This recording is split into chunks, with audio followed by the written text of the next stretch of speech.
क्या आप जानते हैं, पंजाब के बठिंडा जिले का एक छोटा सा शहर रामपुरा, वहां आज तक उन तीन दोस्तों के बारे में किसी को नहीं पता जो उस रात उस घर में घुसे थे और आज तक किसी को नहीं मिले। ठीक उसी परिवार की तरह जो सालों पहले वहां रहता था। नमस्ते दोस्तों, मैं हूं आपका अपना दोस्त अरविंद। तो स्वागत है आपके अपने चैनल मौत का अदम में। तो आज मैं आपको एक ऐसी कहानी सुनाने जा रहा हूं जिसने राहुल और उसके दोस्तों की जिंदगी बदल दी थी। इस स्टोरी में 3 कैरेक्टर हैं, राहुल, राज और प्रिया। इन्हें याद रखना, ये हमारे 3 मेन कैरेक्टर्स हैं। यह कहानी है रामपुरा के एक पुराने घर की, जिसे लोग आज भी भूतों का घर कहते हैं। बात उन दिनों की है जब राहुल कॉलेज में पढ़ता था। उनके एक ग्रुप था जिसमें वह 3 दोस्त थे। राहुल को भूतों के बारे में जानना और भूतों को देखने का बहुत शौक था। उस शहर में हर कोई उस घर से डरता था, कोई भी उस घर के पास से गुजरना तक नहीं चाहता था। अफवाहें थीं कि कुछ समय पहले वहां एक परिवार रहता था जो एक रात अचानक से गायब हो चुका था और उसके बाद से उस घर में अजीबोगरीब चीजें होती रहती थीं। जब राहुल और उसके दोस्त एक साथ बैठे थे, अचानक उन्होंने उस घर में जाने का सोचा। उसके बाकी दोस्त राज और प्रिया थोड़े डरे हुए थे, लेकिन फिर भी उसके साथ जाने को तैयार हो गए।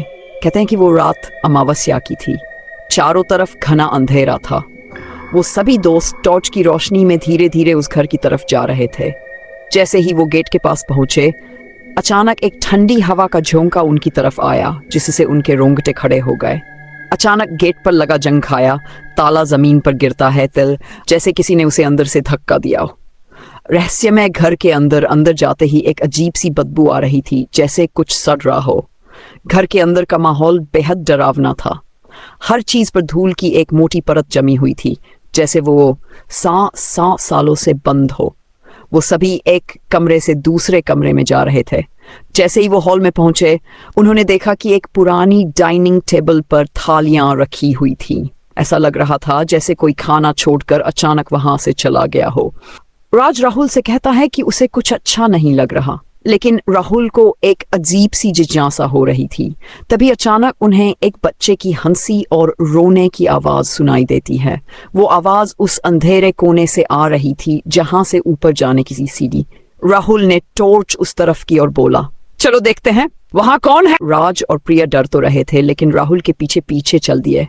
जैसे ही वो सीढ़ियां चढ़ने लगे, लकड़ी की सीढ़ियों के चरमराने की आवाज आने लगी।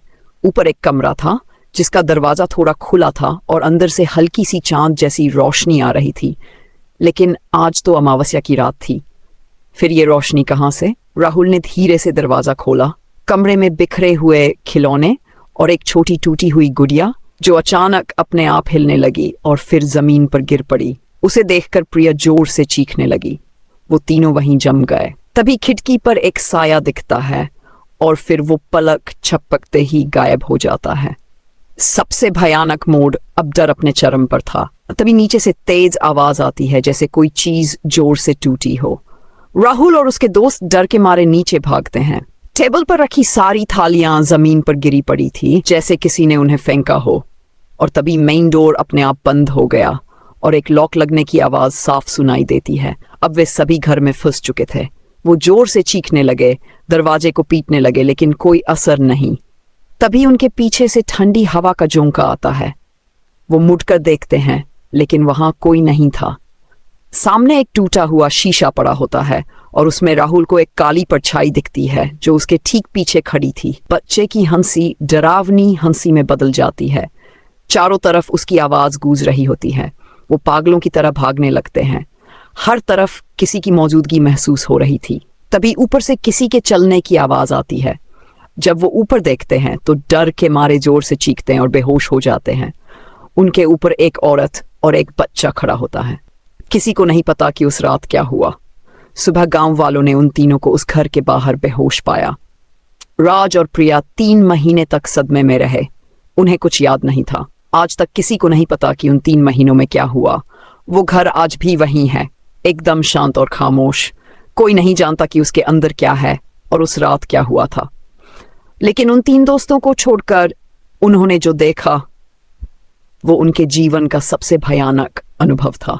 तो अगर आप भी कभी रामपुरा जाएं तो उस घर से दूर रहना, क्योंकि कुछ कहानियां सिर्फ कहानियां नहीं होती, वो हकीकत होती हैं और वो आपका इंतज़ार कर रही होती हैं। तो अलविदा दोस्तों, मिलते हैं अगली वीडियो में। ऐसी ही और डरावनी कहानियों के लिए लाइक एंड सब्सक्राइब करें मौत का अदा को, और अगर आपके पास भी कोई भूतिया कहानी है तो अपनी इंस्टाग्राम आईडी पिन करें। क्या पता अगली कहानी आपकी ही हो। धन्यवाद, मिलते हैं अगली वीडियो में।